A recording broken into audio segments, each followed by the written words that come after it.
My parents handed my sister $90,000 to study in Paris and said to me, "You don't deserve any help." So I cut ties with them and carried on with my life. 7 years later, my sister passed by my $5.50 million house and called my dad sobbing. "Dad, why does she have that?" I never thought 2 sentences could reshape my entire future. But the night my parents told me I didn't deserve their help, my world fractured, and that shattering became the blueprint for everything incredible that followed. It was a random Sunday evening, the kind where the scent of roasted chicken hung heavy in our big McLean house. My sister, Olivia, had just returned from a year at a nonprofit in Chicago and was glowing as she announced her acceptance to a prestigious graduate program at Sorbonne Nouvelle in Paris. My mother, Eleanor, actually cried with joy. My father, Robert, immediately launched into how they'd make the $90,000 tuition work, popping champagne right there at the dinner table. "This is what we've been saving for," he declared, raising his glass. "Investing in your future, sweetheart." I just sat there, pushing around my dinner, silently calculating the cost of my own dreams. See, I was the younger sister, always in Olivia's shadow. She was the golden child, naturally brilliant, with perfect grades that my parents celebrated like Nobel Prizes. Me? I struggled with undiagnosed dyslexia until I was 13, internalizing every setback as proof I was the disappointment. Olivia got piano lessons with the best teacher in Virginia. I practiced on our dusty old keyboard. She went to exclusive summer camps learning French and horseback riding. I stayed home, working at the local ice cream shop from age 15 because my parents insisted it would build character. It felt like they only needed to build my character because they already thought I was lacking something fundamental. When Olivia graduated high school with a 4.0 and got into Stanford, the celebration was a week-long extravaganza. My parents gave speeches about her destiny, her greatness. I was a 17-year-old junior, pulling a 3.2 GPA while working 20 hours a week to save for college. Nobody gave speeches about my work ethic. The real turning point came that night. I'd been accepted to 3 state schools and 1 private university in Chicago. That private school, with its amazing graphic design and marketing program, was my dream. But at $45,000 a year, even with a partial scholarship, I'd need help. I waited until Olivia had gone upstairs, until the champagne bottle was empty, and my parents were in that warm, generous mood alcohol sometimes brings. "Mom, Dad," I started, my voice steadier than I felt.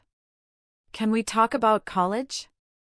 I know you're helping Olivia, and I was wondering what the plan is for me." The temperature in the room dropped. My parents exchanged that look, the one that screamed, "We've already decided, and you won't like it."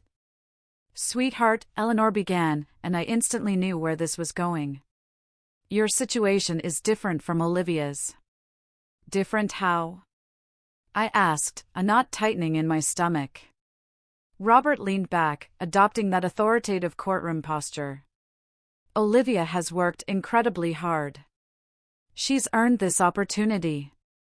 This program will set her up for an international career." "I've worked hard too," I shot back, surprising myself. "I've had a job since I was 15. My GPA has improved every year despite." "You're not Stanford material, Alice," he interrupted. His voice wasn't cruel, just matter-of-fact, which somehow felt worse. "We need to be realistic about your academic potential. Olivia's graduate program is an investment that makes sense. Spending $45,000 a year for you to study something as impractical as graphic design doesn't." The words hit like physical blows. Eleanor reached across the table, but I flinched away. "So, you're giving Olivia $90,000, but I get nothing?" My voice cracked despite my best efforts. "We're not giving you nothing," Eleanor said softly. "We'll still love you and support you emotionally. But financially, we think it's best if you take out loans or go to community college first. You need to prove yourself. You don't deserve the same level of help because you haven't earned it the way Olivia has." There it was. The truth they'd been dancing around my entire life, finally spoken out loud. I didn't deserve help because I wasn't Olivia. I left the table without another word, not crying until I reached my room. I broke down for exactly 20 minutes, then pulled myself together and started planning. The state school, University of Virginia, had offered me a decent scholarship. With student loans and my savings from 3 years of scooping ice cream, I could make it work. It wasn't my dream school, but it was something I could do entirely on my own. I accepted UVA's offer the next day. I didn't tell my parents until the decision was final. "That's probably for the best," Robert said. Olivia left for Paris in August, right before I started college. They threw her a huge going-away party. I showed up for an hour out of obligation and left early, claiming orientation activities. Nobody tried very hard to make me stay. College became my refuge. Away from their house and the constant comparisons, I discovered I was actually capable. My dyslexia, properly accommodated, wasn't the barrier I'd thought. I fell in love with my marketing and design classes. I worked 2 jobs, one at the campus library, another doing social media for local businesses. But more than that, I learned to hustle. I started a small business designing logos and websites. By sophomore year, I was making more from freelancing than from both my regular jobs combined. I saw opportunities everywhere because I had to. There was no safety net, no parental bailout. My parents called occasionally, usually when Olivia had an update from Paris. She was thriving, interning at international organizations in London, perfecting her French, traveling Europe. Eleanor would share these updates with barely concealed pride, then ask about me as an afterthought. "Still working on your little design projects?" Robert asked once. "Something like that," I replied. Junior year, something shifted. A client recommended me to a startup in Richmond. They needed a full branding package. I spent 3 weeks perfecting my proposal. They accepted, paying me $15,000, more money than I'd ever seen at once. That project led to 2 more, then 4. By the time I graduated, I had a legitimate client roster and a portfolio full of real results. My company was measurably increasing customer engagement and sales for others. I graduated from UVA with honors and 0 debt, paying off my loans early with my freelance income. My parents attended the ceremony. Olivia was still in Paris. Eleanor took photos. Robert shook my hand. "Glad you made it work," he said. And somehow, that stung worse than if he'd skipped it entirely. After graduation, I did something crazy. Instead of a traditional job, I took my savings, about $30,000, and officially launched my own agency, Alice Marketing and Design. I rented a tiny office in Alexandria and hired 2 recent grads who were talented and hungry. I was 22 and terrified. The first year was brutal. Weeks of ramen, doubting everything. Moments I wanted to crawl back to my parents, to prove them right about me. But something kept me going. Maybe it was spite. Maybe it was the memory of Robert's voice saying I wasn't Stanford material. Maybe I just needed to prove their assessment catastrophically wrong. I worked 18-hour days. I learned to code. I taught myself SEO, analytics, every aspect of digital marketing that would make my clients successful. My break came from an unexpected place. A mid-sized retail company in Alexandria hired us to revamp their online presence. They were struggling, desperate enough to take a chance on a 23-year-old with a scrappy agency. My team and I threw everything into that project. We rebuilt their website, created a comprehensive social media strategy, and developed an influencer program before it was mainstream. We worked 3 months straight, barely sleeping. The results were insane. Online sales increased 240% in 6 months. The owner was thrilled, recommending us to everyone he knew. Suddenly, we had more work than we could handle. During this time, I got a message from Olivia. It was late on a Tuesday, and I was still at the office. The text was casual, almost breezy. "Hey, haven't heard from you in forever. How's life? Paris is amazing, by the way. I stared at it for 5 minutes. She'd been in Paris for over a year, and this was her first direct outreach. No questions about college, no curiosity about how I'd survived without family support. Just a casual check-in that felt like ticking a box. I typed back, busy with work. Glad Paris is treating you well. Her response came immediately, what kind of work? Are you still doing those website things? Those website things. As if the business I was building from scratch was a hobby. As if my 70-hour weeks were just me playing around. Something like that, I replied, then turned my phone face down. My success was starting to feel real in ways that both scared and thrilled me. We'd signed our 8th client that month. My bank account had more money than I'd ever imagined. I was making decisions that affected other people's livelihoods. And nobody in my family had any idea. They still saw me as the struggling kid. This disconnect created a strange bubble. Sometimes I wanted to shout the truth. Other times, I relished the secret, a private victory they couldn't diminish. My college roommate, Chloe, was one of the few who understood. She worked for me part-time. One grueling night, over pizza in my tiny office, she said, "You know what's wild? Your parents have no clue what you're doing. You're literally changing your entire life trajectory, and they're completely oblivious." Maybe that's better, I said. If they knew, they'd minimize it. Tell me it's not sustainable or that I got lucky. You're not worried they'll find out and feel terrible? Chloe asked.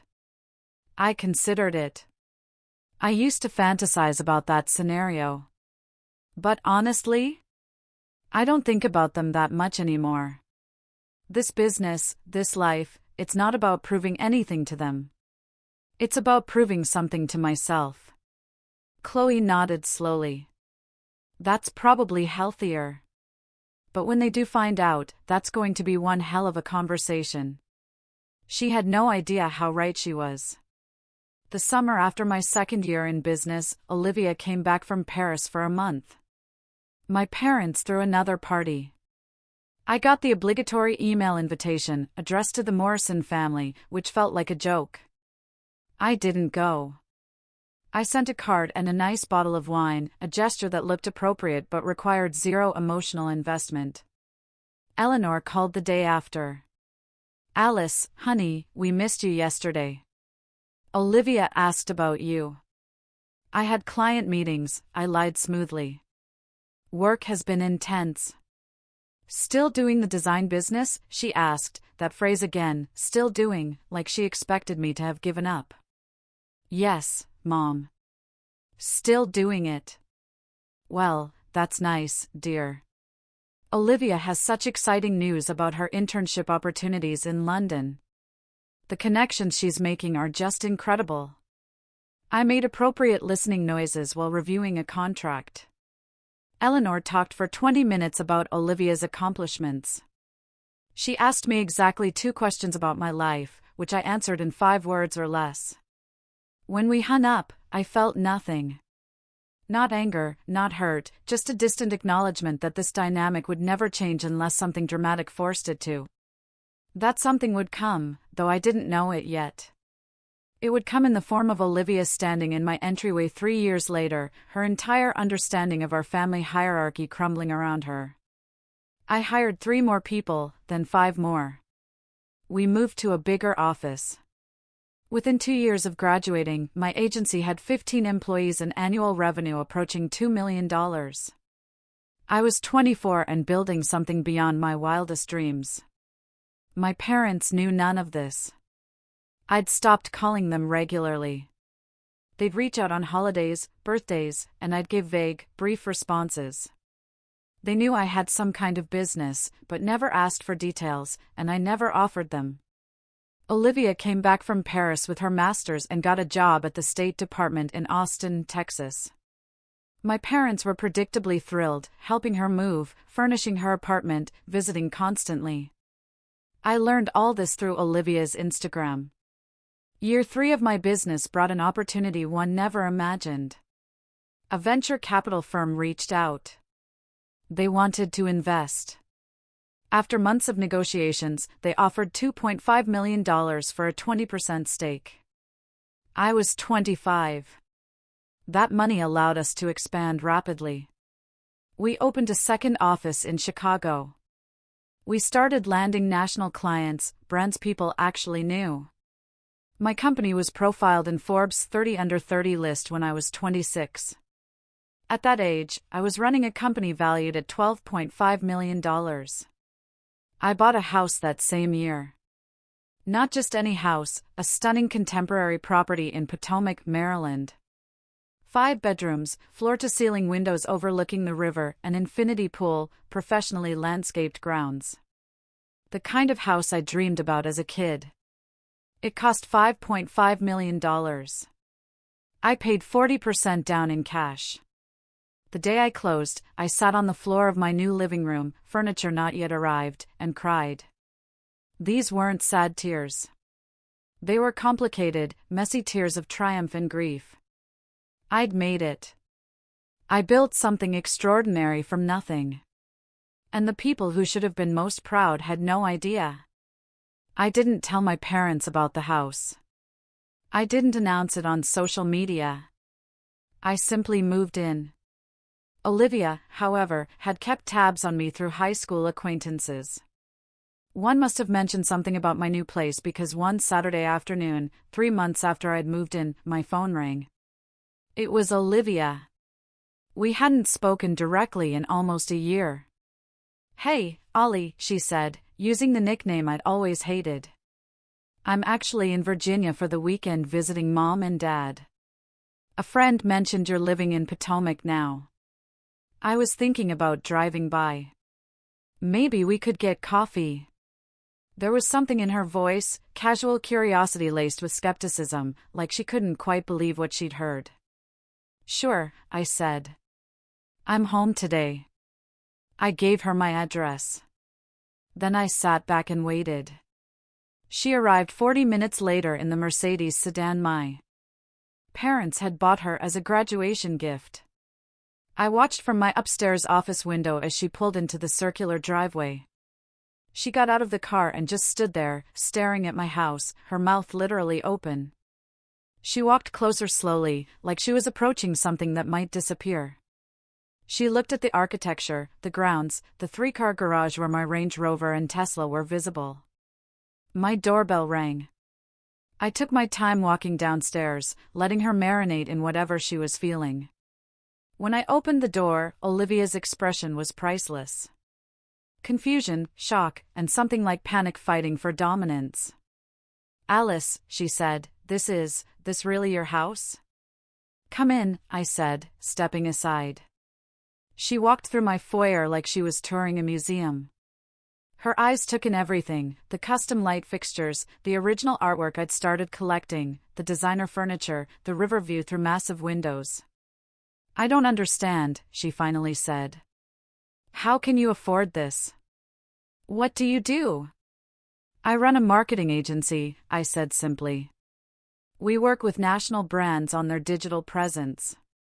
It's been pretty successful." "Pretty successful?" Her voice pitched higher. "Alice, this house must have cost millions." "5.5, I confirmed. "Would you like something to drink?" "I have an espresso machine, or there's wine." She ignored my offer, pulling out her phone. "I need to. I should call Dad." I watched as she stepped away, her hands shaking as she dialed. Even from several feet away, I heard Robert's voice when he answered. "Olivia, what's wrong?" "Dad," Olivia said, her voice cracking. She was actually crying. "I'm at Alice's house." "Her house?" "Alice, what are you talking about?" "She has this massive mansion in Potomac. It's right on the water."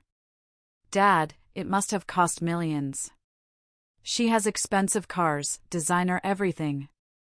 How is this possible? You always said she wasn't capable of this kind of success." You said she needed to be realistic about her potential. What happened? More silence. Then I heard my father's voice, smaller now. Put Alice on the phone. Olivia held out her phone. I looked at it for a long moment before taking it. Hi, Dad. Alice. He cleared his throat. Olivia says you're living in Potomac. Is this true? It is. And you bought this house yourself? Every square foot, I confirmed. Paid 40% down in cash, with money my company earned. Would you like to come see it? You and Mom? Maybe Olivia can give you directions since she's already here. Your company? His voice sounded strangled. The design thing you were doing? Alice Marketing and Design. We have offices in Alexandria and Chicago now. 32 employees. We were valued at $12.5 million during our last funding round. I own 78% of it. The silence stretched so long I thought the call had dropped. Why didn't you tell us? He finally asked. That question almost made me laugh. Why would I? You made it clear my success wasn't something you'd be interested in. You told me I didn't deserve help because I wasn't capable of achieving anything significant. I believed you for a while. Then I proved you wrong, and by that point, your opinion had stopped mattering. Alice, that's not fair. We were trying to be realistic about your abilities. You were wrong, I interrupted. Completely, catastrophically wrong. And the worst part? You were so confident in your wrongness that you didn't just withhold financial help, you withheld belief. You gave Olivia $90,000 because you believed she'd succeed. You gave me nothing because you believed I'd fail. Turns out your belief doesn't determine reality. We should talk about this in person, Robert said. This is clearly something we need to discuss as a family. Why? I asked. What's left to discuss? You made your choice when I was 17. I made mine. We're all living with the consequences. I'm your daughter on paper, but we both know Olivia was always the daughter you actually wanted. I was just the disappointing backup child. The one who needed character building instead of investment. Olivia was full-on sobbing now, slumped on my couch. I almost felt bad for her. This wasn't her fault, really. She just accepted the favoritism as her due. Let me talk to your mother, Robert said. We're coming to see you today. We need to sort this out. Your choice, I said. But, Dad, I didn't buy this house to prove anything to you. I bought it because I earned it. Your validation would have meant everything when I was 17. Now, I genuinely don't care. I hung up before he could respond and handed the phone back to Olivia. They're coming over, aren't they? I asked. She nodded, wiping her eyes. Alice, I had no idea about any of this. About how successful you've become. Why would you? We barely speak. You've been busy with your State Department career. I've been busy building mine. But you're doing so much better than I am, she said, something raw in her voice. I make decent money, but I could never afford anything like this. Not for years, maybe decades. You're younger than me, and you're already ahead. Yeah, I supplied. Funny how that worked out, considering I was the one who supposedly lacked potential. The doorbell rang 90 minutes later. My parents must have broken every speed limit driving from McLean. I let them in. Eleanor looked like she'd been crying. Robert looked shell-shocked. They walked through the house just like Olivia had, taking in every detail. I watched them process what they were seeing, watched their worldview about me crack and reform with each room. We ended up in my living room, the four of us sitting in uncomfortable silence while the late afternoon sun streamed through the windows, making everything look like a magazine spread. I don't understand how this happened, Eleanor said. Your business. When did it become so successful? About 2 years after I graduated, I said. But the foundation was built while I was still in college, working multiple jobs to pay for everything myself. You should have told us, Robert said. He looked older than I remembered. Smaller somehow. Should I have? I asked. When exactly? When you told me I didn't deserve help? When you spent Olivia's graduation party talking about her bright future while barely acknowledging my existence? When you called my work little design projects like I was playing with crayons? We made mistakes, Eleanor said softly. We see that now. Now, I repeated. Now that you see the house and the cars and the evidence that I'm successful by the only metrics you care about. But you didn't make mistakes, Mom. You made choices. Consistent, deliberate choices about which daughter mattered and which one didn't. That's not true, Robert protested. We love both of you equally. I laughed, and it sounded bitter even to my own ears. Love and belief are different things, Dad. Maybe you love me in some abstract way, but you never believed in me. You looked at Olivia and saw potential. You looked at me and saw something to be managed and contained. You can't rewrite that history just because the ending surprised you. What do you want from us? Robert asked, sounding genuinely lost. What can we do to fix this? Nothing, I said. You can't fix it because there's nothing broken that you're capable of repairing. You showed me who I was to you, and I built a life based on that information. A good life. A life I'm proud of. Olivia spoke up then, her voice quiet. Do you hate us? I considered the question seriously. No, I don't hate you, Olivia. I barely think about you. Same with Mom and Dad. You're like people I used to know. People who once had power over my life and self-image, but don't anymore. That's worse than hate, Eleanor whispered. Maybe, I acknowledged. But it's honest. We sat in silence for a while. Through the windows, I could see a sailboat moving across the river, its white sails brilliant against the blue water. I spent my whole childhood trying to be enough for you, I said eventually. Trying to earn the same attention and investment you gave Olivia automatically. Every good grade I managed despite my dyslexia, every hour I worked, every accomplishment. I was always hoping you'd finally see me the way you saw her. But you never did. We were wrong, Robert said, his voice cracking. Alice, we were so wrong about you. Yes, I agreed. You were. And you know what? Being wrong about me was the best thing you could have done because it forced me to become someone who didn't need you. Someone who could succeed not just without your help, but despite your doubt. The version of me who needed your approval and validation? She died somewhere around freshman year of college. The person sitting here now? I built her from scratch. Eleanor was crying openly. Can we start over? Can we have a relationship where we support you the way we should have all along? I thought about it. Really thought about it. Part of me wanted to say yes, wanted to give them the chance to be the parents they should have been. But a larger part of me remembered every slight, every dismissal, every time I'd been made to feel less than. I don't know, I said. Honestly, maybe someday. But you need to understand that you don't get to be proud of me now. You don't get to claim this success or tell people about your daughter who runs a successful business. You forfeited that right when you told me I didn't deserve help. That's harsh, Olivia said. It's honest, I corrected.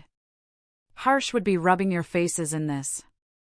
Harsh would be publicly shaming you or cutting you off completely. I'm not doing that. I'm just maintaining the boundaries I built to survive your favoritism. Robert stood up abruptly. He walked to the window and stood there looking out, his shoulders tense. When he turned back, his eyes were red. I was proud of your sister because her success was predictable, he said. She did everything right, followed every rule, met every expectation. It was easy to support her because the return on investment seemed guaranteed. He paused. But what you've done is harder. Building something from nothing. Proving everyone wrong. Succeeding without a safety net. That takes a kind of strength and vision I didn't recognize. I'm sorry I didn't see it.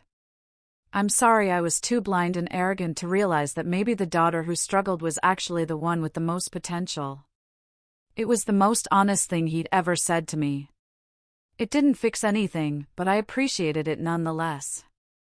Thank you for saying that, I said. It means more than you might think. But it also doesn't change anything. The damage is already done.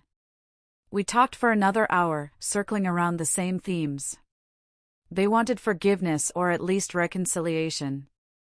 I wanted them to understand that some wounds don't heal just because the person who caused them finally realizes they were wrong. Eventually, they left.